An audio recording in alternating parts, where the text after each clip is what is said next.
Prime coating তো হয়ে গেছে, এবার ফাইনাল কোটিং এর ডেকোরেশনটা শুরু করে দিয়েছি। তার জন্য হালকা একটু ব্লু কালার আমি কিন্তু পাইপিং ব্যাগের মধ্যে নিয়ে নিয়েছি, যাতে ক্রিমটা বেশি না পড়ে আমার কেকের উপরে, যাতে খেতে ওটা বেশি টেস্টি লাগে। কাস্টমারের যখন ক্রিম নিয়ে কোনো রকম সমস্যা থাকে না, বলে দেয় যত ইচ্ছা ক্রিম দাও, ডেকোরেশন নিয়ে কোনো সমস্যা থাকে না, তখন সেই সব কাস্টমারের কেকের মধ্যে ক্রিমটা একটু বেশিই দিতে হয়, ডেকোরেশনের মধ্যে ফুল বেলপাতা সবকিছু দিতে হয়। কিন্তু যখন যেই কেকের মধ্যে আমার মনে হয় ক্রিমটা একটু কম দিলেও সেটা ভালো লাগবে, তখন সেটার মধ্যে একটু কম দিই। কারণ কিছু কিছু কাস্টমার আছে পুরো ডেকোরেশনটা আমার ওপরেই ছেড়ে দেয়, শুধুমাত্র থিমটা বলে দেয়।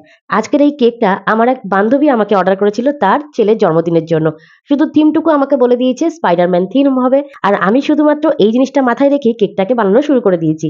আমি এখানে যতটুকু কম পেরেছি কালারটাকে কম রাখার চেষ্টা করেছি, কারণ আমার নিজের পার্সোনালি মনে হয় যে কোনো কেকের কালার যতটা কম খাওয়া যায় ততটাই ভালো। আর্টিফিশিয়াল জিনিসগুলো আর্টিফিশিয়ালি হয়, আর প্রাকৃতিক জিনিসটা প্রাকৃতিকই থাকে। তো আমি এখানে একটু কম কালারই ইউজ করেছি, তার জন্য অনেকেই হয়তো বলতে পারো স্পাইডারম্যান তো আরো ডিপ কালারের হয়, এটা কেন অতটা হয়নি। এই ওপরে অল্প একটু জেলের মধ্যেই আমি রেড কালারটা দিয়েছি, যাতে অল্প কালারেই পুরো রেড কালারটা কভার হয়ে যায়। আর এখানে স্পাইডারম্যানের সাথে মাকড়সা মানে স্পাইডার, যেটা আমার একদম পছন্দ না, সেটাকেও দিয়ে দিয়েছি। কেকটার আরেকটু কিছু কাজ বাকি আছে, সেটা পরে ভিডিওতে দেখাবো। এই ভিডিওতে এত অব্দি তোমাদেরকে দেখালাম। পুরো কেকের ডেকোরেশনটা দেখে তোমরাই জানিও তোমাদের কেমন লাগলো। ভালো লাগলে অবশ্যই লাইক শেয়ার সাবস্ক্রাইব করে দিও।